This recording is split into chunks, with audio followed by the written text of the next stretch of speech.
자, 쉬는 시간도 가졌고 이제 10분 동안 문제도 다 풀어봤죠. 자, 그러면 쌤님과 같이 하나하나 우리가 왜 답이 되고 답이 되지 않는지를 같이 분석을 해보도록 합시다. 알겠죠? 자, 처음부터 보도록 합시다. 자, 1번 문제.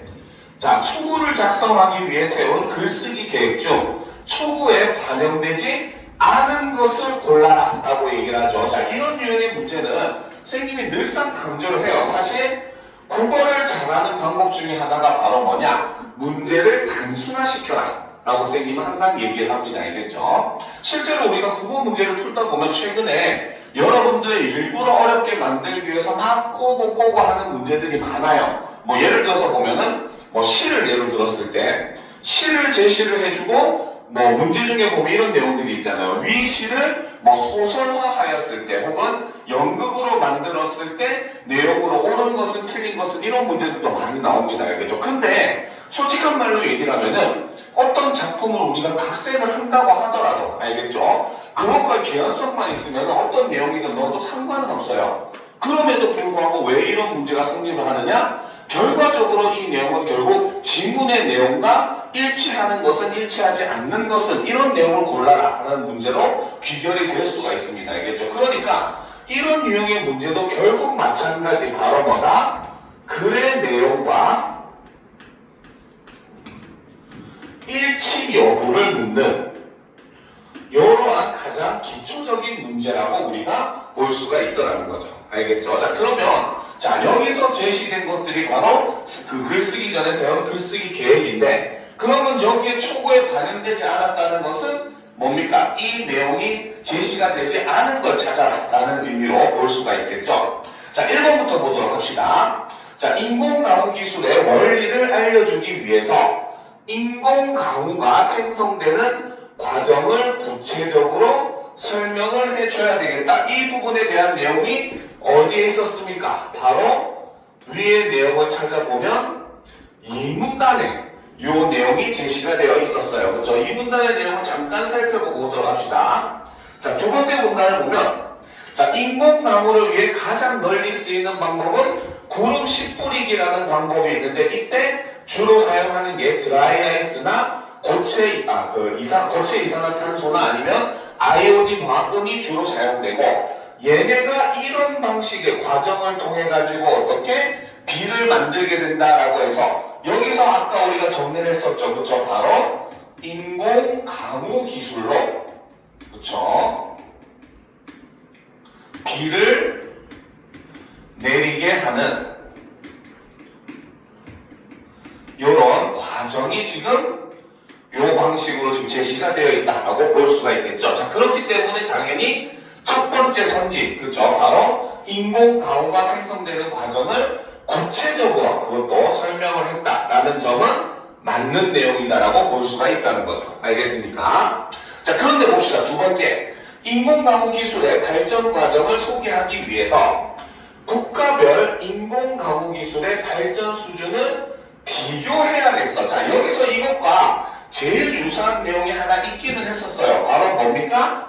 미국의 경우는 바로 1940년대부터 인공강우 기술이 시작되었고 우리나라 역시도 마찬가지 언제부터? 1960년대부터 그쵸? 인공강우 기술을 연구하기 시작했다. 이런 내용이 있었어요. 그쵸? 그런데 문제는 바로 뭐다?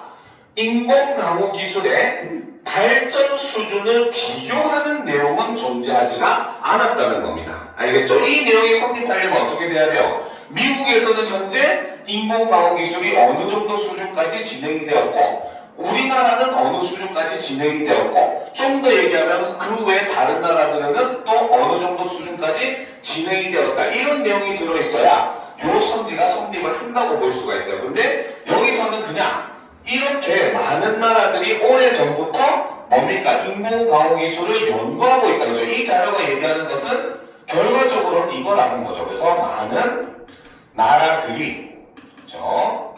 이미 예전부터 그죠? 인공강우 기술 연구에 돌입을 한 상황이다 도입했다. 이런 결론을 내는 거지 이것이 기술 발전 수준을 비교했다라고는 볼 수가 없기 때문에 정답은 2번이라고 보셔야 된다는 겁니다. 알겠습니까? 자, 그 다음에 이제 3번을 보도록 합시다. 그러면, 잠깐. 그럼 요거를 올바른 뭡니까? 선주로 바꾸게 되면 어떻게 해야 됩니까? 바로 인공가공기술의 발전 과정이라기보다는 발전 역사를 소개하기 위해서 어떻게 미국과 우리나라 혹은 뭐 특정 국가의 사례를 들어서 인공가공기술의 연구가 오래되었음을 밝힌다. 이렇게 해야지 올바른 선지가 될 수가 있겠죠. 그쵸? 자, 3번을 보도록 합시다. 인공나무의 잠재적 위험을 강조하기 위해서 환경적 논란은 바로 뭐다? 생태계에 악영향을 미칠 수가 있다. 생태계를 파괴할 수 있다라는 내용을 제시를 했었죠. 그렇죠? 그 다음에 국제적 영향으로는 바로 무엇이다? 바로 인접 국가의 강수량에 영향을 줄 수 있다. 이런 내용이 문제점으로 제시되어 있었던 것을 우리가 그래서 볼 수가 있었어요. 그렇죠? 그래서 이런 문제를 포함해야 되겠다. 맞다고 볼 수 있다는 거죠. 자, 4번 인공가공기술의 효과에 대한 이해를 높이기 위해서 구름의 상태가 인공가공 성공률에 미치는 영향을 설명을 해야 되겠다라는 거죠. 자, 그래서 이거를 설명하기 위해서 아까 했었던 것이 바로 뭐다? 구름의 두께, 온도, 습도에 따라서 어떻게 성공률이 달라진다. 이런 내용이 제시가 되어 있었죠. 그렇죠? 그렇기 때문에 4번도 맞다고 볼 수가 있습니다. 그렇죠? 자, 5번을 보면은 기후변화 대응과 관련된 진로의 유망성을 안내하기 위해서 인공가공기술과 관련된 학문을 전공할 수 있는 학과, 바로 뭐였어요? 기상학과가 있었고, 그렇죠? 그 다음에 또 하나가 뭐가 있었습니까? 보면 환경공학과, 그렇죠? 환경공학과에 진학을 하면은 이런 것들에 대해서 연구를 더 할 수 있다라고 소개를 하고 있기 때문에 5번도 맞다고 볼 수가 있다는 겁니다. 알겠죠? 그래서 정답은 바로 2번이 된다는 거죠. 자, 두 번째 문제를 한번 보도록 합시다. 자, 이 문제도 사실 학생들이 또 은근히 어려워하는 그런 유형의 문제예요. 그렇죠? 그런데 사실 우리가 이런 유형의 문제를 접했을 때는 딱 한 가지만 생각을 하면 됩니다. 그건 바로 뭐냐? 보기에 제시된 조건을 만족하느냐, 만족하지 않느냐, 요것만 보시면 돼요. 제일 중요한 게 사실 그거예요. 다른 건 다 필요 없습니다. 알겠죠? 자, 그럼 문제를 봅시다. 보기는 초보를 읽은 선생님의 조언이다. 이를 반영하여 A를 수정한 내용으로 가장 적절한 것은 A 부분은 맨 마지막에 제시된 부분이었죠. 그 관련된 학과를 소개하는 내용이었어요. 그렇죠? 그런데 선생님은 마음에 안 드는 거예요. 그러니까 수정을 하라. 어떻게 수정을 하라? 바로 첫 번째. 그렇죠? 인공가공기술의 전망에 대해서 알려주기 위해서 어떤 내용을 넣어야 된다? 인공가공기술이 바꾸어 놓을 우리 삶의 모습을 그 중에서도 구체적으로 밝혀라. 자, 이게 바로 첫 번째 제시된 조건입니다. 알겠습니까? 자, 그리고 이제 두 번째 조건은 자, 비유적인 표현을 활용을 하는데 무엇을 나타내기 위해서 인공가공기술의 미래적 가치를 부각하기 위해서 비유적 표현을 활용해서 나타내라. 즉, 그러면 이 비유는 바로 뭐다? 일종의 긍정적인 의미를 바탕으로 한 비유라고 볼 수가 있다는 거죠. 비유를 한다고 해서 다 같은 비유가 아니라는 겁니다. 알겠죠? 그래서 비유를 하는 목적도 우리가 같이 살펴볼 필요가 있습니다. 알겠죠? 그러면 각각의 선지들이 이 두 가지 조건을 만족하고 있는지 한번 살펴보도록 합시다. 자, 1번부터 봅시다. 자, 인공가공기술의 성공률이 높지 않고 환경적, 제도적 차원의 문제도 아직 해결되지 않았다. 자, 여기서 첫 번째 문장에서 제시해주고 있는 것은 바로 뭐다? 현재 인공가공 기술의 일종의 한계점, 요런 거를 제시를 하고 있다라고 볼 수가 있겠죠. 아직 우리가 해결해야 되는 과제가 많다. 이런 의미로 우리가 볼 수 있다는 거죠. 그렇죠? 자, 그런 상황 다음에 봅시다. 이러한 문제가 해결되었을 때 인공 강우 기술은 메마른 사막 같은 우리의 삶을 희망으로 적셔주는 기술로 거듭날 것이다. 자, 여기서 비유적인 표현은 사용됐어요. 근데 무엇을 비유했다? 우리의 삶을 뭐에다가? 메마른 사막에다가 지금 비유를 한 거죠. 그렇죠? 그러면 이 비유는 긍정적인 비유입니까? 부정적인 비유입니까? 얘는 우리의 삶을 지금 부정적으로 표현을 하고 있는 거예요. 메마른 삶이라고 삭막하다는 뜻이죠. 그렇죠? 그래서 여기서는 지금 부정적 의미의 비유를 지금 사용을 하고 있다는 겁니다. 무슨 말인지 알겠죠? 자, 그러면 지금 이 1번 선지 같은 경우는 바로 뭐다? 첫 번째 조건, 그쵸? 바로 뭐다? 인공 강우 기술로 바꿔놓은 우리 삶의 모습, 그쵸? 우리 삶의 변화된 모습도 역시 제시가 되지 않았고, 두 번째 바로 뭐다? 미래적 가치를 비유적으로 표현하는 내용도 역시 존재하지 않았죠. 그렇죠? 그러니까 지금 1번 선지는 바로 두 가지 조건 모두를 만족하지 못하는 그러한 선지라고 볼 수가 있는 겁니다. 그렇죠? 그러면 당연히 답이 될 수가 없겠죠. 그거 놓읍시다. 그렇죠? 자, 2번 선지를 보도록 합시다. 인공강우 기술은 자연환경을 마음대로 조종하는 과학영화 속 기술처럼 자연의 힘을 일부분 정복하는 혁신의 성과라고 할 수 있다. 자, 이거죠. 여기서 제시된 거는 바로 뭐다? 바로 인공강우 기술의 일종의 가치 혹은 의의를 제시했다라고 볼 수가 있겠죠. 그렇죠? 자, 따라서 이 기술은 극심한 기후변화에 대응하는 선도적인 역할을 수행하게 될 것이다. 자, 여기서도 역시 비유적인 표현조차도 그쵸? 존재하지 않더라는 거죠. 그러니까 이번 선지도 역시 마찬가지 바로 뭐다? 인공강우 기술이 바꾸어 놓은 우리의 삶의 모습을 구체적으로 제시했다고도 볼 수가 없는 거예요. 그렇죠? 그리고 두 번째 역시 마찬가지 비유적 표현 자체가 없죠. 그러다 보니까 당연히 미래적 가치를 부각하기 위한 비유라고 하는 것은 성립할 수가 없다는 겁니다. 그렇죠? 자, 그 다음 2번. 그럼 역시 2번 같은 경우도 1번 조건도 만족하지 못했고 2번 조건도 만족하지 못한 선지다. 이렇게 볼 수가 있겠죠. 자, 그럼 3번을 보도록 합시다. 자, 인공강우 기술이 지닌 기술적 한계를 극복한다면 인간이 비를 만들어 가뭄을 해결할 날이 머지않아 올지도 모른다라는 거죠. 자, 여기서 보면은 바로 뭐다? 인간이 비를 만들어서 가뭄을 해결할 날이 머지않아 올지도 모른다. 즉 바로 뭐다? 인공강우 기술이 우리의 삶을 어떻게 바꿔준다? 바로 가뭄 문제를 해결해 줄 수가 있다 라고 얘기를 한 것이고, 그러면 이거는 바로 뭐다? 우리 삶의 모습을 구체적으로 제시한 부분에서는 어느 정도 맞다고 볼 수가 있기는 하다는 거죠. 그렇죠? 가뭄 문제를 콕 찍어서 얘기했기 때문에. 그렇죠? 자, 근데 봅시다. 인공강우 기술의 발전은 단순한 날씨 조절을 넘어서 인간과 자연과 인간이 대등하게 조화를 이루는 계기가 될 것이다. 자, 여기서는 지금 바로 인공강우 기술이 가지고 있는 가치, 의를 제시를 했는데 문제는 바로 뭐다? 여기에서는 비유적 표현은 존재하지가 않더라는 거죠.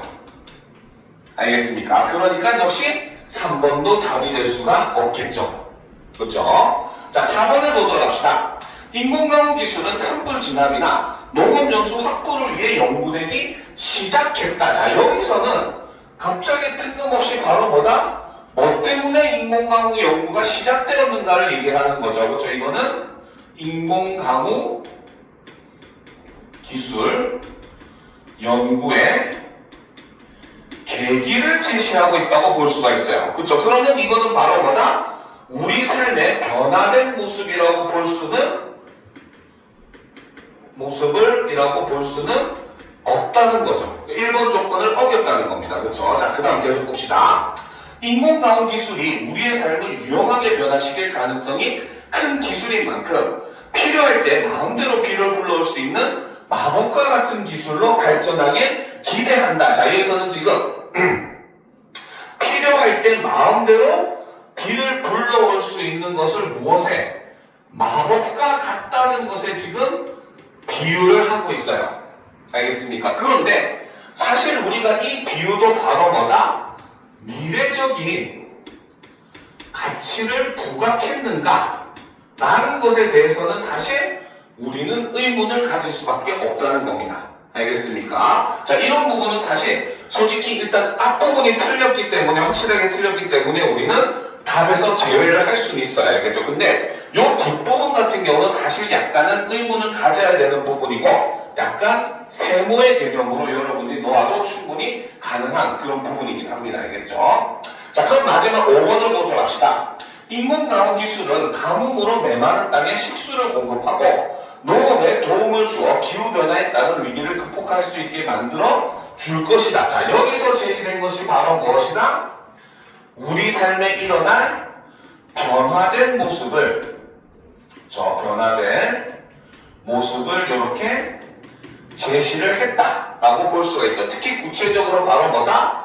가뭄으로 메마른 땅에 식수를 공급하고 그 다음에 농업에 도움을 줄 수 있다라고 해서 구체적으로 언급을 하고 있는 겁니다. 알겠죠?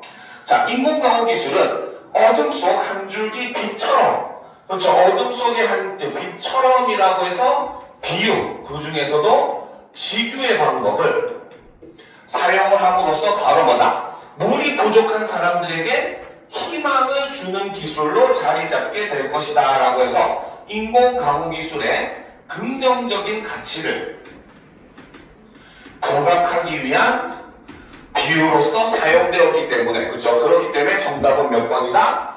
5번이 될 수밖에 없더라 라는 겁니다. 알겠습니까? 그래서 이렇게 각각의 조건을 만족하고 있느냐 없느냐, 요걸 보는 게 우리가 이런 유형의 문제를 해결할 때 가장 핵심적인 요소다라고 볼 수가 있어요. 자, 그럼 이제 3번 문제를 보도록 합시다. 자, 보기는 학생이 초고를 수정 보완하기 위해 추가로 수집한 자료이다. 자, 학생들이 제일 어려워하는 유형의 문제죠. 그렇죠? 자, 자료의 활용 방안으로 적절하지 않은 것은 이라고 했어요. 그렇죠? 자, 이런 유형의 문제는 선생님이 늘 강조하지만 바로 여러분들이 직접적으로 이 자료를 어떻게 쓸 것인가 라는 걸 미리 생각해 보라고 얘기했어요. 자, 그러면 첫 번째 통계 자료부터 한번 보도록 합시다. 자, 전 세계 물의 수요 증가량을 지금 조사한 내용이에요. 그렇죠? 자, OECD 국가들 같은 경우는 2000년에서 2050년으로 갈수록 오히려 바로 뭐다? 자, 여기서 일단 알 수 있는 결과를 정리를 해봅시다. 자, 첫 번째 자료를 보게 되면, 자, OECD 국가의 경우는 오히려 뭡니까? 2000년에서 2050년으로 가게 되면 어떻게? 바로 뭐다? 물을 사용하는 수요가 오히려 미약하게나마 감소를 하고 있는 모습을 보여주고 있어요. 그렇죠? 거의 비슷하거나 조금 줄어드는 모습을 보여주고 있습니다. 그렇죠? 그래서 이 OECD 국가들 같은 경우에는 어떤 결과? 바로 큰 변화가 없는 모습을 보여주고 있다는 거죠. 그렇죠? 자, 그런데 두 번째, 신흥 경제국의 경우는, 그렇죠? 2020년이랑 2050년을 비교하니까 거의 뭡니까? 2000년에는 약간 2000, 그렇죠? 세제곱킬로미터 정도였는데 2050년에는 3000 세제곱킬로미터를 증가하는, 그렇죠? 거의 그 50% 이상 상승하는 그런 모습을 보여주고 있다는 거죠. 그래서 신흥 경제국은 2000년에서 2050년으로 가니까 물 수요가 엄청나게 증가했다. 50% 이상 비율로 증가를 하더라는 거죠. 그렇죠? 자, 그래서 이거를 총합을 해가지고 봤더니 전 세계를 기준으로 하더라도 어떤 문제가 생긴다? 바로 2000년에서 2050년으로 갈수록 바로 뭐다? 물 수요가, 그쵸? 폭발적으로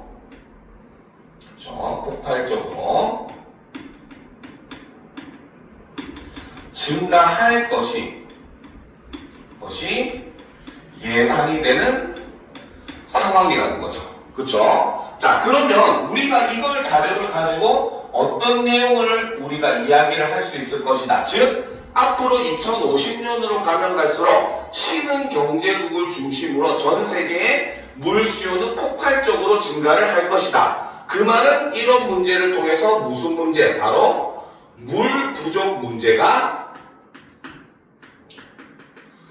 심각해질, 그렇죠? 심화될 가능성이 매우 높다라는 말을 할 때 쓸 수 있는 근거로서 활용을 할 수가 있더라는 겁니다. 알겠습니까? 자, 그러면 학생의 글을 우리가 잠시 다시 돌아봤을 때, 자, 여기서 보면 지금 UN 보고서에서 보면 2050년까지 전 세계 인구의 몇 %가 지금 바로 뭐다?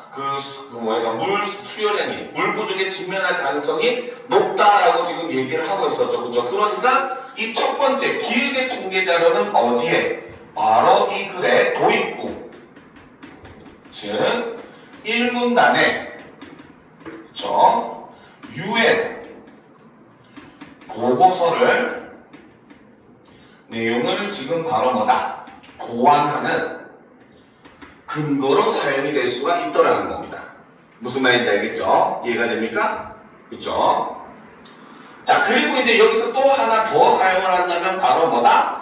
뒤에 보면은 이제 인공강우가 가뭄이나 물 부족 문제를 해결할 수 있는 대안으로 떠오른다고 했잖아요. 그렇죠? 그러니까 그것에 대한 근거로서 앞으로 이렇게 부족해질 수 있고, 그러면 그 다음에 나오는 다른 자료와 연계해서 또 다른 그런 결과도 얘기를 할 수 있다는 거예요. 알겠죠? 일단 우리는 첫 번째로 직관적으로 쓸 수 있는 부분은 바로 어디? 도입부 UN 보고서의 내용을 보완하는 방식에 사용을 할 수 있겠다라고 우리가 예측을 할 수 있겠죠. 자, 그 다음 두 번째 전문 학술 자료를 보도록 합시다.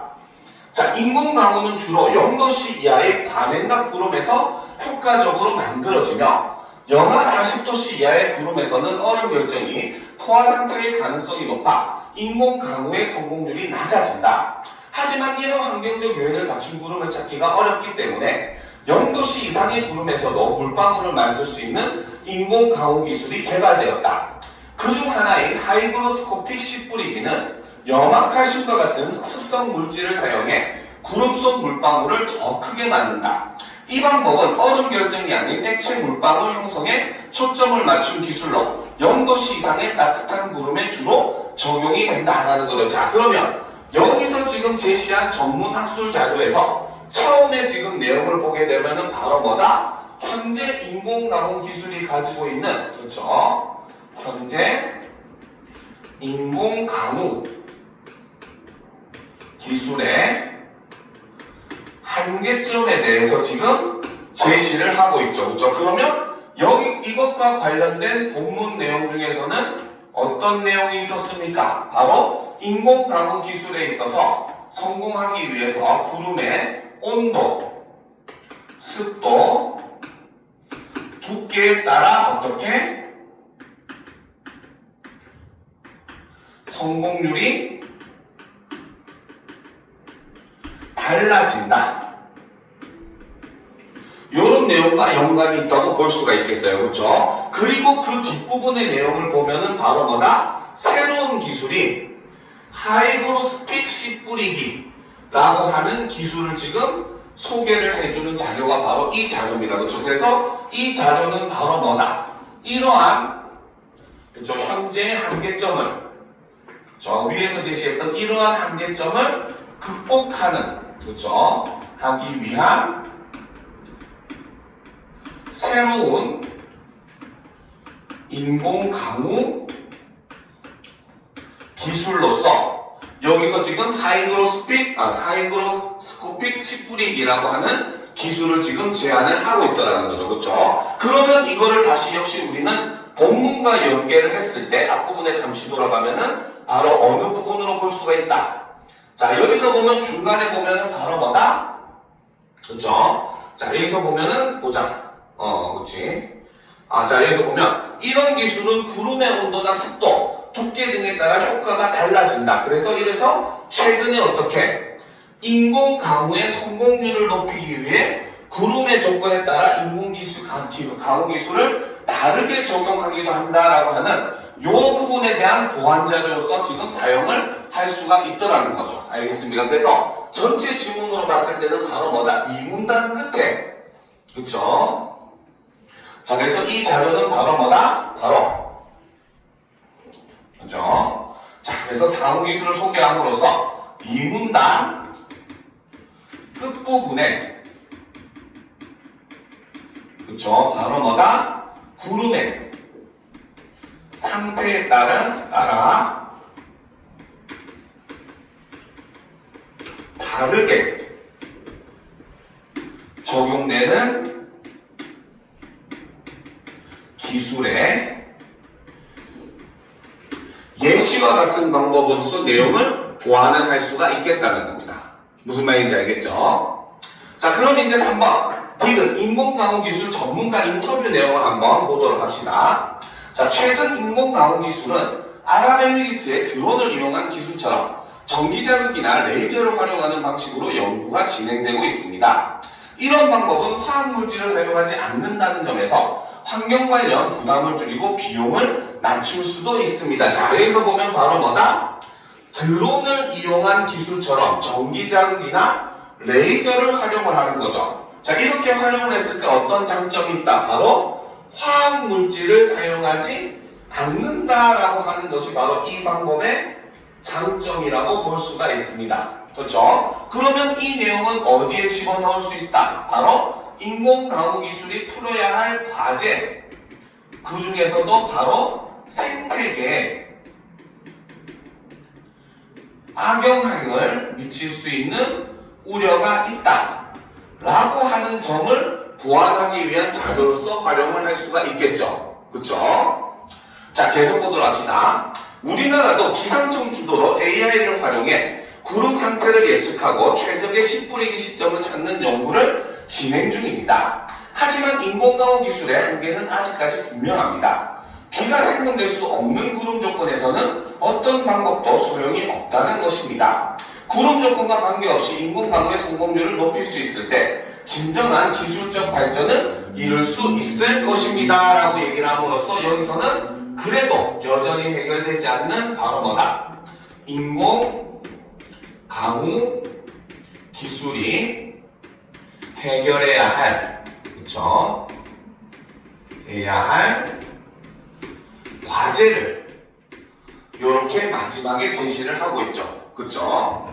자, 그래서 이제 이렇게 우리가 자료를 어떤 방식으로 활용을 할 수 있는가, 이거를 우리가 미리 한번 생각을 하고 선지를 접근하면은 보다 쉽게 문제를 풀어낼 수가 있다는 거죠. 자, 그러면 3번 문제 선지를 한번 같이 살펴보도록 합시다. 알겠죠?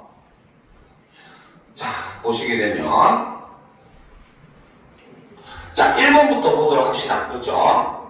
자, 기획을 활용하여 아까 전 세계 물 수요량을 조사한 자료였죠.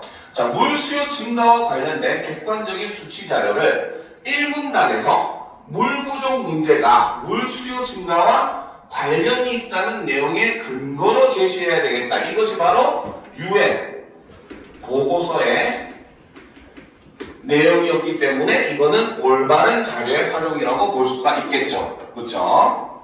자, 그 다음 2번 니은을 활용해서, 그렇죠? 자, 상대적으로 높은 온도의 구름에서 물방울을 만드는 인공강우 기술을 이 문단에서 관행각 구름에 적용하는 인공강우 기술과 비교해야겠어. 그렇죠? 어쨌든 우리가 핵심적으로 본 게 바로 뭐다? 이 문단에서 구름의 상태에 따라서 뭡니까? 다르게 저 기술을 적용할 수 있다라고 얘기를 했었잖아요. 그렇죠? 그런 방법을 사용하기 때문에 이 방법도 우리가 올바른 방법이라고 볼 수가 있기는 한 겁니다. 알겠죠? 지금 글에서 제시된 내용은 관행각 구름에 적용하는 인공기술, 이거는 글에 제시된 내용이었고, 그렇죠? 그 다음 바로 뭐다? 높은 온도의 구름에서 물방울을 만드는 인공강우 기술이 바로 자료의 내용이었죠. 그러니까 이 두 개를 서로 비교 대조하는 방식으로 사용하는 것도 나쁘지는 않은 방식이에요. 알겠습니까? 그래서 일단 이것도 가능하다라는 걸 우리가 볼 수가 있다라는 거죠. 그쵸?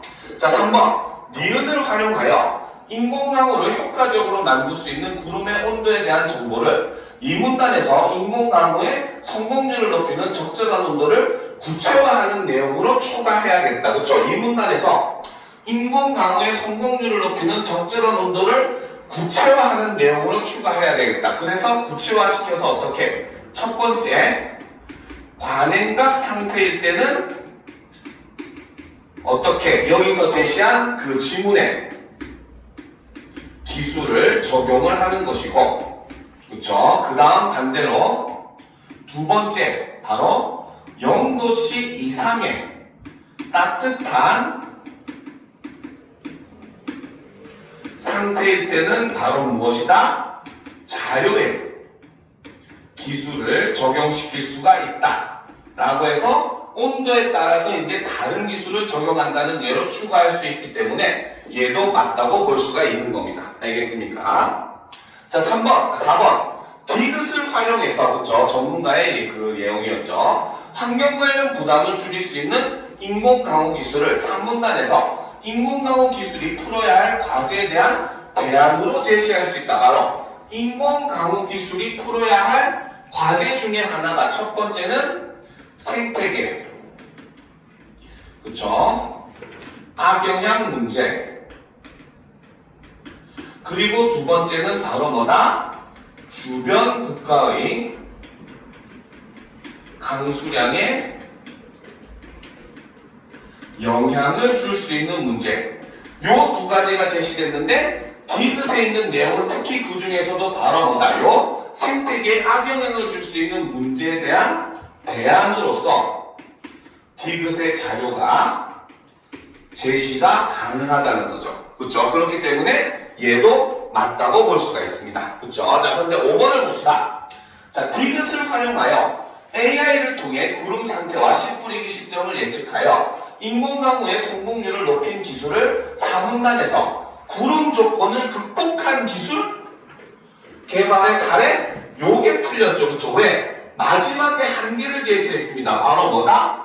비가 생성될 수 없는 구름 조건에서는 어떠한 방법도 소용이 없다라고 여기서 얘기를 했기 때문에 여기서는 바로 구름 조건을 극복했다 라고 하는 내용은 틀렸다고 볼 수가 있다는 거죠. 그쵸? 여전히 뭡니까? 극한의 상황에서는 이 기술을 이용할 수 없다라고 하고 있기 때문에 오히려 한계점을 제시한 걸로 내용이 나와야지 이거를 구름의 조건을 극복한 기술이다 라고 얘기할 수가 없다는 겁니다. 그렇기 때문에 정답은 5번이 된다는 거죠. 무슨 말인지 알겠죠? 자, 그러면 이제 다음 지문에 대한 문제로 넘어가 보도록 하겠습니다. 자, 조사 결과에 대한 내용이었죠. 그렇죠? 이것도 상당히 아마 여러분들이 풀기에 조금 까다로운 문제들이 있었을 거라고 생각이 돼요. 그렇죠? 자, 그러면 4번 문제부터 한번 보도록 합시다. 자, 봅시다. 자, 위 보고서를 쓰기 전에 학생이 세운 교육 중 윗글에 반영되지 않은 것은 역시 마찬가지 내용 일치 문제이죠. 그렇죠? 자, 그러면 이제 보도록 합시다. 자, 조사 목적에 따라 수면 방해 요인이 수면의 질에 미치는 영향을 분석해야겠어. 이런 내용이 있었어요? 없었어요? 없었죠. 그렇죠? 여기서 제시된 건 바로 뭐다? 수면 방해 요인에 대한 내용이 존재하지 않았어요. 알겠죠? 이 글에서 제시된 것은 바로 뭐다? 수면 시간이, 그쵸? 수면의 질에 미치는 영향을 분석해서 제시를 하고 있었죠. 그쵸? 자, 그리고 이제 두 번째는, 그쵸? 수면 시간이 이제 미치는 영향을 분석했기 때문에 1번이 벌써부터 이미 틀렸다라고 볼 수가 있다는 겁니다. 그쵸? 자, 2번. 조사 방법으로 설문조사를 통해 우리 학교 학생들의 수면 실태를 조사해야겠어. 설문조사 사용을 했고 이를 통해서 우리 학교 학생들의 수면 실태를 조사한 것도 맞다는 거죠. 그쵸? 자, 3번 조사 과정에서 수면과 학업 성취 간의 관계에 대한 전문 학술 자료를 수집해야 되겠다. 이것도 역시 맞는 내용이었죠. 그렇죠? 그래서 어떤 의과대학에, 그래서 이것이 바로 의과대학의 연구와, 그렇죠? 그 다음에 김땡땡의 연구, 요 두 가지 자료를 지금 가지고 와서 제시를 하고 있었죠.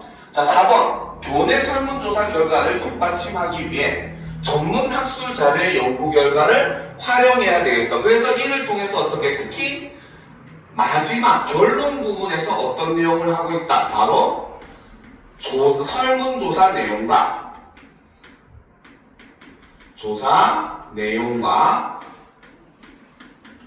그 다음에 전문 학술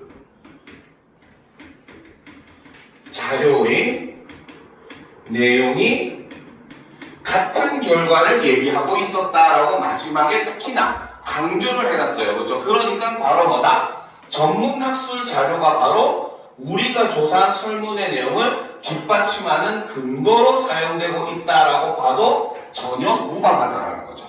무슨 말인지 알겠습니까? 자, 그리고 이제 5번. 조사 결과를 바탕으로 수면 분석 문제를 해결하기 위한 방안을 제안하면서 마무리를 해야 되겠다. 수면 부족 문제를 해결하기 위한 방안이 어디에 제시가 되어 있었어요? 바로 마지막에 보면, 결론에 보면은 바로 뭐다?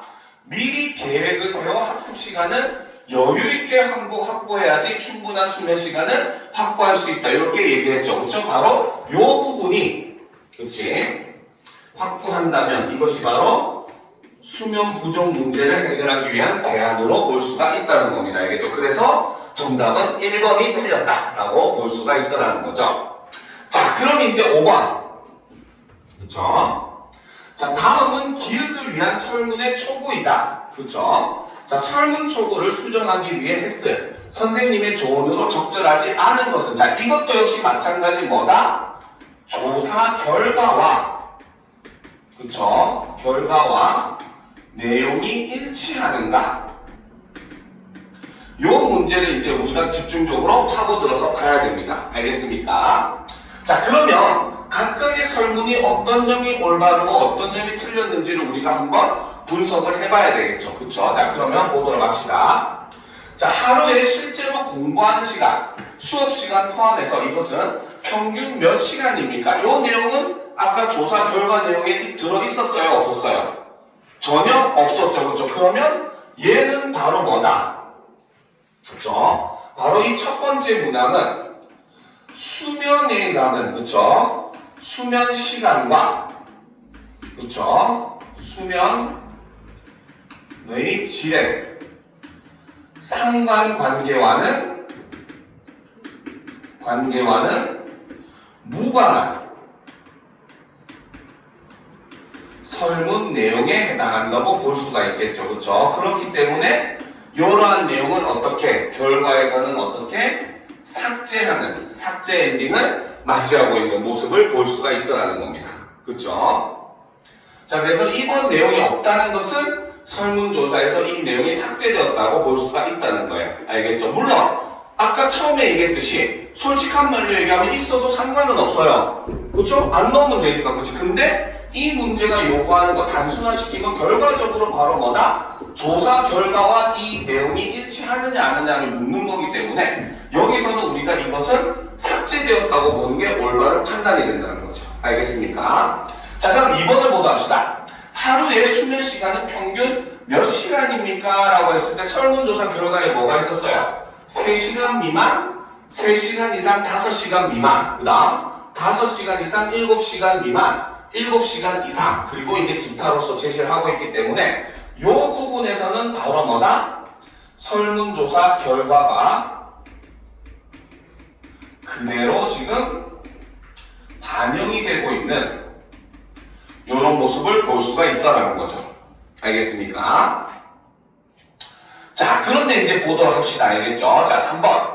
수면 후 피로도는 어느 정도입니까? 라고 제시가 되어 있어요. 그렇죠? 자, 그러면서 자, 학생들이 지금 조사한 내용을 지금 이렇게 하고 있는데 매우 낮음, 보통, 높음, 매우 높음 이렇게 지금 조사를 하고 있어요. 그렇죠? 그런데 위에 조사 결과의 내용을 보면 어때요? 바로 수면 시간의 평균 수면 시간과 피로도의 지금 이 두 가지 사이에 상관관계를 그쵸? 밝히는 방식으로 조사 결과를 지금 얘기를 해주고 있었잖아요. 그쵸? 그리고 우리는 그 결과가 어땠어요? 바로 수면 시간이 적을수록 오히려 어떻더라? 수면의 질도 떨어지더라. 요거를 볼 수가 있었어요. 그렇죠? 그렇기 때문에 이 부분을 조사할 때는 역시 이 문항과 요 문항을 서로 연계한 결과를 내는 것이 이 조사 보고서에서 이제 핵심적으로 다루었던 내용이라는 겁니다. 알겠습니까? 그래서 그러면 당연히 선생님도 어떤 방식으로 조언을 했겠다. 바로 2번 문항과 3번 문항의 결과를 서로 어떻게 연계를 시킴으로써 그렇죠? 이를 통해서 수면 시간과 수면 질의 관계를 밝히는 용도로서 사용해라. 이런 식의 조언이 가능하다는 거죠. 알겠습니까? 자, 그럼 이제 네 번째 보도록 합시다. 자, 자신의 수면 시간과 수면의 질은 어느 정도입니까? 자, 여러분들 설문조사를 혹시나 나중에 하게 된다면은 이런 유형의 질문은 절대 피해야 됩니다. 알겠습니까? 이거는 질문 자체가 이미 잘못된 질문입니다. 알겠죠? 그 이유가 바로 뭐냐? 수면 시간과 수면의 질이라고 하는 바로 뭐다? 두 가지 내용을 동시에 묻는 질문이라는 거죠. 알겠습니까? 이런 내용의 질문은 설문조사에서는 설문에 적합하지 않은 이러한 질문입니다. 알겠습니까? 자, 그렇기 때문에 사실 요거는 이 문항 4번에 대한 내용은 바로 뭐다? 바로 우리가 직전에 했었던 내용과 연계가 돼야 돼요. 알겠죠? 요 질문은 바로 뭐다? 적합하지 않기 때문에 삭제를 하고 이 결론은 아까도 얘기했듯이 바로 뭐다? 문항 2와 그쵸? 3을 연계를 해서 사실 이것에 대한 내용이 나와야 된다는 거죠. 무슨 말인지 알겠습니까? 이해가 되죠? 그쵸? 자, 그 다음 이제 4번. 자, 5번. 수업 집중도는 어느 정도입니까? 자, 이것도 역시 바로 뭐다? 요 내용도 지금 문항 2의 내용이 사실은 문항 3과도 연계가 돼야 되고 문항 4와도 지금 연계가 돼야 되는 지금 부분이에요. 그쵸? 이것도 역시 바로 뭐다? 문항 2와 그쵸? 동일하게 연계를 함으로써 이것도 바로 뭐다? 수면 시간과 그쵸? 집중력의 관계를 보여주기 위한 자료로 사용을 해야 된다라고 볼 수가 있더라는 거죠. 그쵸? 자, 그 다음에 문항 6번을 봅시다. 직전 학기에 비해 학업 성적의 변화는 어떻습니까? 자, 이거는 직전 학기. 자, 이것이 우리가 이 학생의 평균적인 디폴트 값이라고 얘기할 수가 있어요? 아니잖아요. 왜? 특정한 학기는 그때 일종의 뭡니까? 뭐라고 해야 되지? 컨디션 상황에 따라서 다를 수도 있고, 꼭 수면만이 직전 학기와 이렇게 관계가 있다고 볼 수는 없다는 거죠. 그렇죠? 그러니까 요거 같은 경우는 직전 학기에 비해 학업 성적의 변화는 어떻습니까? 이 질문이 성립을 하려면 어떻게 해야 된다? 직전 학기와 그렇죠? 학기 시기와 현재 시기 사이에 수면 시간 차이가 반드시 존재를 해야지만이 어떻게 이 질문이 성립이 가능하다는 거죠. 알겠습니까? 그런데 이러한 전제 조건이 없이는 바로 뭐다? 이 질문 자체는 사실 이 조사 결과에서 아무런 의미가 없는 질문이 되는 거예요. 알겠죠? 왜? 수면 시간과 관계가 없는 요인들이 너무나 많이 포함되어 있을 수 있을 가능성이 있는 질문이기 때문이라는 겁니다. 알겠습니까? 그래서 이 문항 같은 경우는 그렇기 때문에 바로 뭐다? 바로 수면 이외의 그쵸? 요소들이 반영되었을 가능성이 매우 높은 그러한 질문이라는 거죠. 자, 보도록 합시다. 자, 그러면 이제 5번 문제, 이런 것들을 우리가 판단을 한 다음에, 자, 뭡니까? 선지를 한번 같이 살펴보도록 합시다. 적절하지 않은 것을 고르라고 되어 있네요. 그쵸? 자, 봅시다. 자, 문항일은 조사하고자 하는 내용과 관련이 없으므로 문항을 삭제하는 것이 좋겠어. 그쵸? 우리가 앞에서도 얘기했듯이 전혀 관련이 없다고 했죠. 그쵸? 그러니까 삭제를 할 필요가 있다고 했습니다. 그쵸? 자, 그 다음. 문항 2와 문항 3 답변 사이의 관계를 파악하기 위해 문항 3을 7시간 이상의 응답한 학생들만 응답하도록 수정할 필요가 있어. 이거 맞습니까? 얘는 틀렸죠. 그쵸? 왜? 조사 결과 보고를 보게 되면, 한 번 더 올라가서 보게 되면은, 자, 조사 결과를 보게 되면은, 자, 수면의 질이라든지 이런 부분에서는 바로 뭐다? 자, 보면은, 보면은 봅시다. 여기서 보면, 자, 피로도의 낮은 또는 매우 낮으며 답한 학생이 10명, 높은 또는 매우 높음으로 답한 학생이 20명이었고, 그쵸? 7시간 이상 잔 학생 중에서 4명이 수면 후 피로도에 대해서 낮음 또는 매우 낮음이라고 응답했다라고 했어요. 근데 그 전에 이미 뭐다? 높음 또는 매우 높음으로 답한 학생이 20명이었다는 거야. 근데 이 중에서 바로 뭐다? 3시간 미만 혹은 3시간 이상 5시간 미만, 5시간 미만 잔 학생이 이미 30명이라고 나와 있었죠. 그러면 이 결과가 여기에 반영되었을 확률이 굉장히 높을 거 아니에요. 그렇죠? 그러니까 지금 여기서 사실 그렇죠? 2번 문항과 3번 문항을 연계를 했을 때 우리가 나타낼 수 있는 결과는 사실상 바로 뭐였다? 자, 위에서 제시된 결과를 기준으로 봤을 때는 바로 뭡니까? 그렇죠? 수면 시간이 낮을수록 어떻게 오히려 수면 후 피로도가 높다는 결과가 나왔어요. 그렇죠? 그러면 이거는 어떻게 보여줘야 된다? 바로 수면 시간이 그렇죠? 시간이 적은 학생들의 피로도 수준과 그렇죠? 수준과 높은 학생들의 피로도 수준을 어떻게 수준을 비교하는 방식으로 제시해야지 오히려 더 효과적으로 글이 제시가 되는 내용이 제시가 되는 모습을 우리가 생각을 해볼 수가 있겠죠. 그렇죠? 그러니까 여기서는 2번이 틀렸다고 봐야 되는 겁니다. 알겠습니까? 그래서 7시간 이상의 응답한 학생들만 응답하도록 이라는 내용이 완전히 틀렸다. 모든 학생이 대답을 해야 된다. 그리고 그것들을 연계해가지고 이런 결과가 나와야 된다가 올바른 글의 방향이라고 볼 수가 있다는 거죠. 무슨 말인지 알겠습니까? 그렇죠? 왜? 7시간 이상 잔 학생만 응답하면 뭐야? 피로도가 낮다고밖에 안 나올 거 아니야. 그러면 내가 원하는 결과가 안 나오잖아요. 그렇죠? 그렇기 때문에 질문 자체가 요 두 개를 비교할 수 있는 질문이 돼야 되고, 그러니까 당연히 조사 대상은 뭐다? 그러니까 핵심적으로 조사 대상은 사실 모든 학생들이 되어야 된다는 거죠. 들이어야만 한다는 겁니다. 두 개를 비교해야 되기 때문에. 그래서 학생들을 수면 시간이 적은 그룹과 높은 그룹으로 나누어 가지고 그 결과 피로도가 어떻게 나오는지를 비교하는 방식으로 제시해야 훨씬 더 설득력 있는 그런 결론이 나올 수가 있다는 거죠. 그렇죠? 자, 그러면 3번 더 보도록 합시다.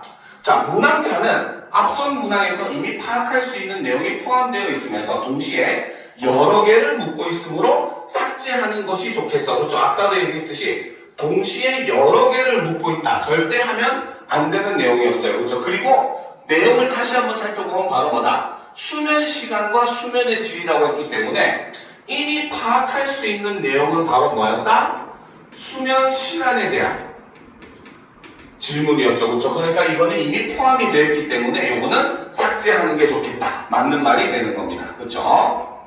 자, 4번. 문항호는 수업에 집중이 되지 않는 이유를 파악하기 어려우므로 하위 문항으로 자율서술식 문항을 추가해야 될 것 같다. 자, 문항호는 수업 집중도는 어느 정도입니까? 라고 얘기했죠. 근데 요거를 얘기할 때도 바로 뭐다?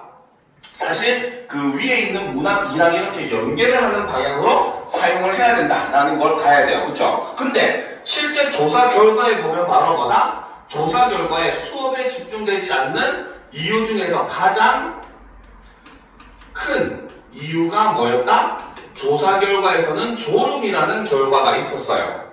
그쵸? 그러면은 이 결과를 도출하기 위해서 이 이유를 뭡니까? 수집할 수 있는 항목이 반드시 존재를 해야만 하겠죠. 그죠? 그죠? 이거 졸음이라고 쓸 수 있는 부분이 있었어야지 학생들이 바로 뭐다? 왜 가장 그 집중력을 못했는가에 대한 그 졸음이 큰 이유가 된다라고 하는 거를 우리가 조사의 결과를 낼 수가 있을 거 아니에요. 그렇죠? 그러니까 바로 뭐다? 하위 문항으로 자율서술식 문항. 무엇 때문에 내가 집중이 되지 않는다를 서술할 수 있는 문항을 추가해야 된다. 이것도 역시 맞다고 볼 수 있다는 겁니다. 알겠습니까? 자, 그 다음 5번. 문항 6은 학업 성적 변화에 수면 시간이 미친 영향을 파악하기 어렵다는 거죠. 그러니까 현재 학업 성적을 묻는 문항으로 교체할 필요가 있다. 그렇죠? 즉 바로 뭐다? 수면 시간과 그렇죠? 그 다음에 현재 그렇죠? 학업 성적 요거를 기준으로 차라리 보는 것이 훨씬 더 설득력이 높더라는 겁니다. 알겠죠? 그러니까 아까 6번 문항은 바로 뭐였습니까? 직전 학기에 비해서라고 했을 때는 여기에 영향을 줄 수 있는 요소가 너무 많기 때문에 수면만이라고 볼 수가 없다는 거죠. 그러니까 결과의 신뢰성이 떨어질 수밖에 없기 때문에 현재 학업 성적만 기준으로 수면 시간과 비교해봐도 충분히 우리가 유의미한 결과를 얻어낼 수가 있다라고 볼 수 있더라는 거죠. 그렇죠? 자, 그러면 마지막 문제. 자, 보도록 합시다. 자, 6번 문제. 자, 보기는 보고서의 내용을 보완하기 위해 추가로 수집한 전문 학술 자료이다. 자료의 활용 방향으로 가장 적절한 것을 골라라 라고 되어 있어요. 그렇죠? 자, 그러면 어떤 자료를 이용하고 있는지 봅시다. 자, 청소년의 수면의 질을 떨어뜨리는 요인을 분석한 결과 스마트폰 등 전자기기에서 방출되는 블루라이트가 멜라토닌 분비를 억제하여 수면의 질을 저하시키는 가장 큰 요인으로 나타났다라는 거죠. 자, 그러면 봅시다. 자, 수면의 질을 낮추는 요인 중에 새로운 요인으로서 바로 뭐다? 블루라이트가 지금 제시가 되고 있다는 거죠. 그렇죠? 그래서 수면의 질을 저하시키는 요인으로 바로 블루라이트가 제시가 되고 있다는 겁니다.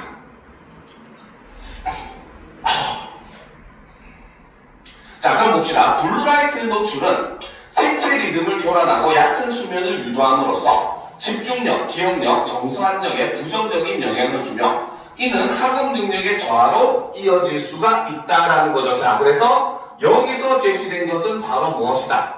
그렇죠? 바로 블루라이트의 부정적 영향에 대해서 이렇게 제시를 하고 있더라는 거죠. 자, 반면 규칙적인 취침과 어두운 수면 환경은 멜라토닌 분비를 촉진하고 깊은 수면을 증가시켜 학습 효율과 성과 향상에 긍정적인 효과를 줄 수 있다. 그래서 그 대안으로서 제시된 게 규칙적인 취침 습관, 그리고 어두운 수면 환경, 요거를 제시를 하고 있더라는 거죠. 그렇죠?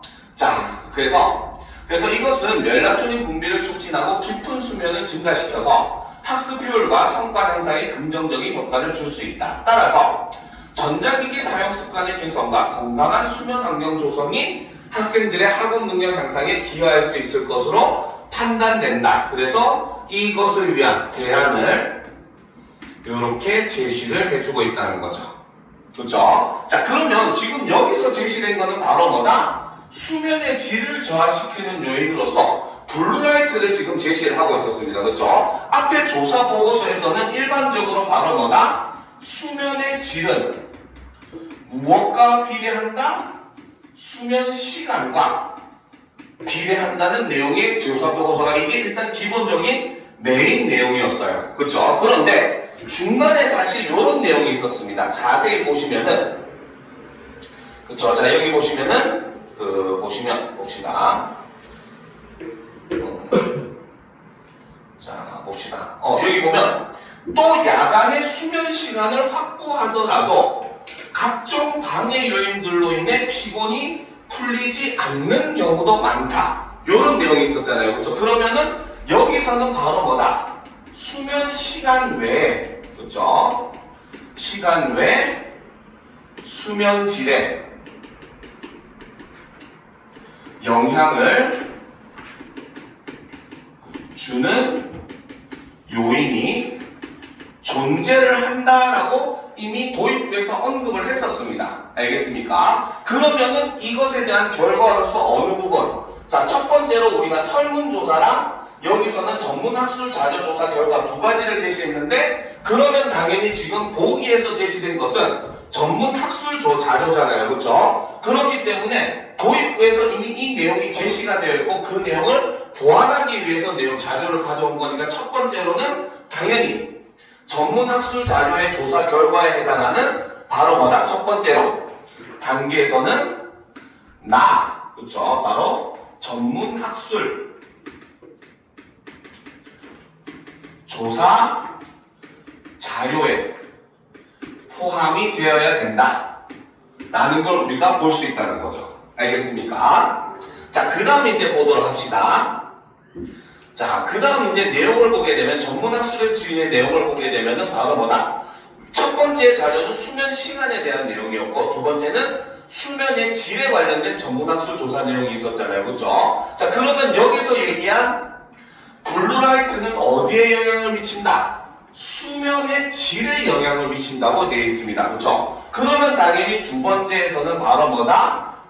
중에서도 2번 그렇죠? 바로 수면의 질 항목에 그렇죠? 항목과 더욱더 연관이 깊은 이런 내용이라는 걸 우리가 볼 수가 있더라는 겁니다. 무슨 말인지 알겠죠? 자, 그러니까 이런 방향으로서 이미 판단하면 사실 솔직하게 얘기하면 이미 답은 나왔어요. 그쵸? 자, 그러면 보도록 합시다. 알겠죠? 자, 나의 2번이죠. 그쵸? 로마자 2번이 아니라 숫자 2번이었네요. 그쵸? 2번에 수면의 질 항목과 연관이 있는 거죠. 그쵸? 그러면 1번부터 봅시다. 1에서 야간에 잠이 오지 않는 이유가 자, 여기서 만약에 요것이 제시됐다면은 올바른 활용이라고 볼 수 있었겠죠.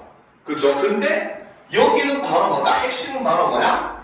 규칙적인 취침 습관과 어두운 수면 환경을 얘기를 하고 있어. 그 말은 여기서 얘기하는 블루라이트는 언제 사용하는 것? 라이트는 수면 직전 혹은 수면에 들어가는 과정에 걸리는 시간에 이런 걸 사용하면은 뭡니까? 악영향을 미친다는 내용이 나오겠잖아요. 그렇죠? 그러니까 바로 뭐다? 낮 시간이라고 하는 시간과는 아무런 연관성이 없다는 겁니다. 알겠습니까? 그렇기 때문에 요거를 지웠다면은 1번도 답이 될 수가 있다고 볼 수가 있는 거죠. 알겠습니까? 근데 낮 시간이라고 하는 요 요소 때문에 1번은 답이 될 수가 없다는 겁니다. 알겠습니까? 자, 2번 3-가에서 그쵸? 그 설문조사죠. 학생들의 수면의 질을 떨어뜨리는 이유에 대한 조사 결과와 관련하여 객관적인 근거로 활용을 한다. 자, 여기서는 지금 바로 뭐다? 3의 가에서는 제시된 것이 바로 설문조사 결과입니다. 조사 결과가 제시된 부분이죠. 그렇죠? 그런데 바로 뭐다? 보기의 그렇죠? 전문 학술 자료와 그렇죠? 자료 연관성이 떨어진다는 게 사실 여기서 쓸 수 없는 결정적인 이유입니다. 알겠습니까? 자료들도 사용할 때 각각의 자료와 연관성이 있는 자료를 묶어서 사용을 해야지 설문조사 결과인데 뜬금없이 전문 학술 자료를 갖고 오면 그 자료 자체가 이미 신뢰성이 떨어져 버려요. 알겠습니까? 그렇기 때문에 핵심적인 것은 바로 뭐다? 자료 연관성이 떨어진다는 걸 우리가 봐줘야 된다는 거죠. 알겠죠? 자, 그 다음 3번 3-나의 1에서 충분한 수면 시간 확보를 위해 스마트폰 사용 시간을 조절해야 한다? 자, 이거는 수면 시간 확보와 스마트폰 사용 시간 조절 사이에서 상관관계가 사실은 없다고 봐야 되는 거예요. 알겠습니까? 낮에 아무리 많이 사용하더라도 밤에 잘 때는 어두운 환경을 유지하고 규칙적인 습관을 가지고 있다면 수면의 질과 관련이 없다는 겁니다. 무슨 말인지 알겠죠? 그러니까 여기서는 요 내용과 요 내용 사이에 상관관계가 존재하지 않기 때문에 3번도 틀렸다고 봐야 되는 거예요. 알겠죠? 자, 4번 3-나의 2의 스마트폰 사용이 수면의 질을 떨어뜨려 학업 능력을 저하시키는 요인으로 작용할 수 있다는 조사 결과를 추가한다. 이게 답일 수밖에 없다는 거죠. 왜? 자료 연관성이나 여러 가지 문제를 봤을 때 여기에 들어가는 게 가장 이상적이기 때문이라는 겁니다. 알겠죠? 자, 5번. 자, 4의 스마트폰의 블루라이트가 생체 리듬을 교란할 수 있다는 내용을 잠을 적게 잘 경우에 피곤함을 느끼는 이유로 제시한다? 아니죠. 블루라이트가 생체 리듬을 교란할 수 있다는 것은 무엇이다? 수면 시간과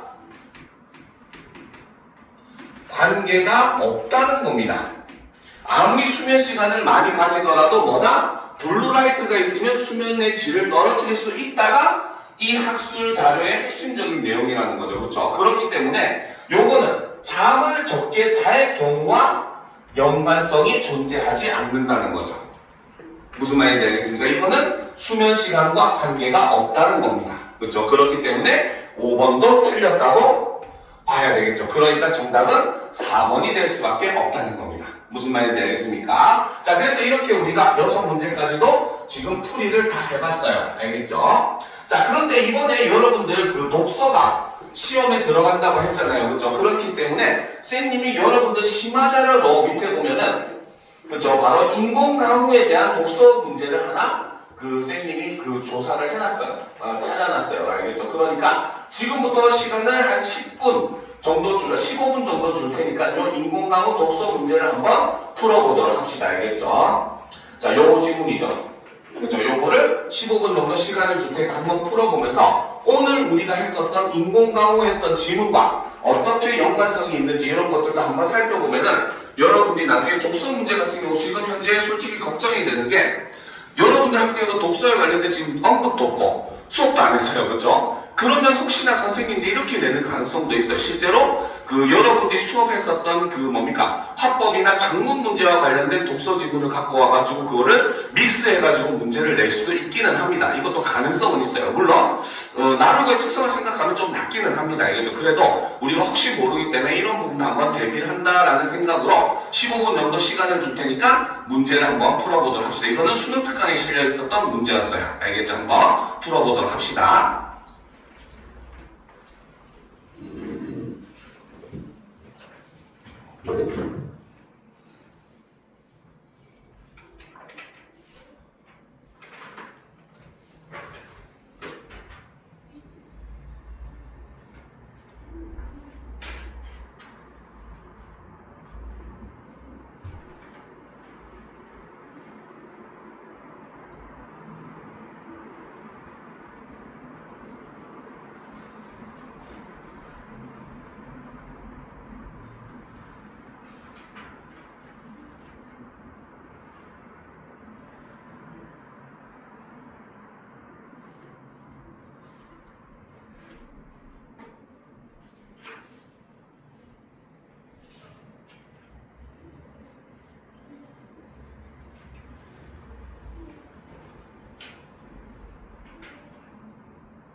자, 문제를 다 푼 학생들도 있을 것이고 아직 풀고 있는 학생들도 있을 거예요. 자, 그런데 자, 일단 시간 관계상 선생님이 이거 풀이는 하진 않을 거예요. 알겠죠? 그런데 선생님이 이제 이 자료 여러분들 위해서 어떤 자료를 주면 더 좋을까라고 하면서 자료 준비하면서 선생님들이 많은 고민을 해요. 알겠죠? 그러면서 그 과정에서 선생님이 이 자료를 지금 찾게 됐는데 이 자료를 보면서 선생님이 들었던 생각은 딱 두 가지입니다. 알겠죠? 첫째는 아까 처음에 문제를 풀라고 얘기했을 때 여러분들에게 제시했던 것처럼 바로 수업 내용과 관련되어 있는 독서 지문을 실어가지고 여러분들에게 독서 시험으로서 낼 수 있는 가능성이 첫 번째로 있어요. 알겠죠? 그런데 사실 이거는 뭐 어떻게 보면은 좀 가능성이 낮은 시나리오이긴 합니다. 그런데 두 번째 가능성이 사실 조금 더 가능성이 높다고 볼 수가 있는 게 바로 뭐냐?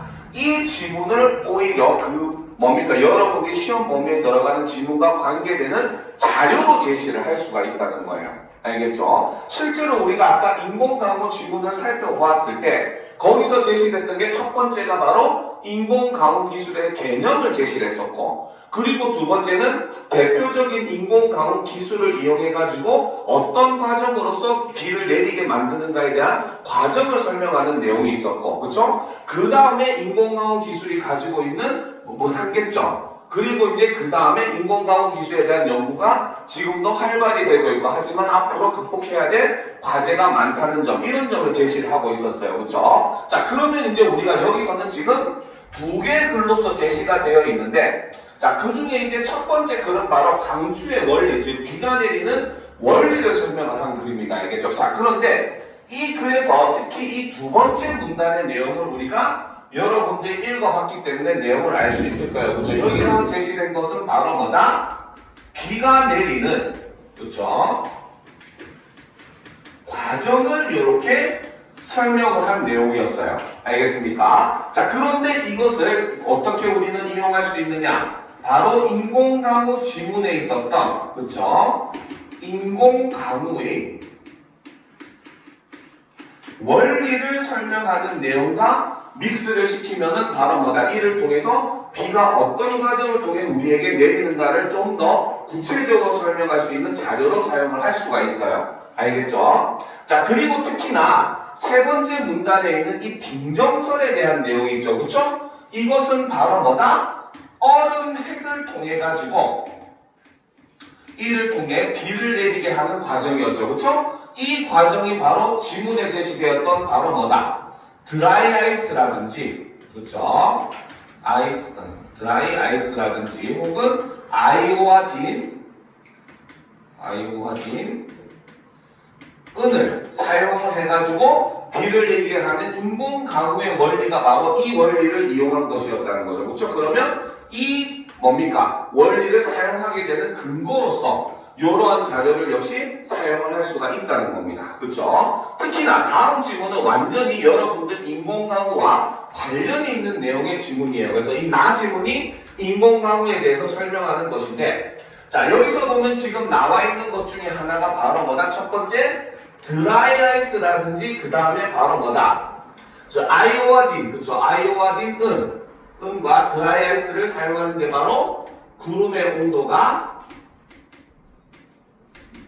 낮은 경우에 쓰는 거고 반대로 염화나트륨과 염화칼륨은 구름의 온도가 높을 때 쓰는 거죠. 그렇죠? 그러니까 우리가 아까 지문에서 풀었던 문제랑 상당히 유사한 내용의 자료입니다. 그렇죠? 그러면 이거를 통해서 얘기할 수 있는 것은 바로 뭐다? 구름의 조건 그 중에서도 대표적으로 온도에 따라서 그렇죠? 달라지는 강우 기술의 내용을 이야기하기 위한 자료로서 굉장히 유용하게 활용할 수 있는 자료가 될 수 있다는 거죠. 알겠습니까? 자, 그리고 이제 더 밑에 내려가면은 마지막 문단에서 제시된 것은 바로 뭐다?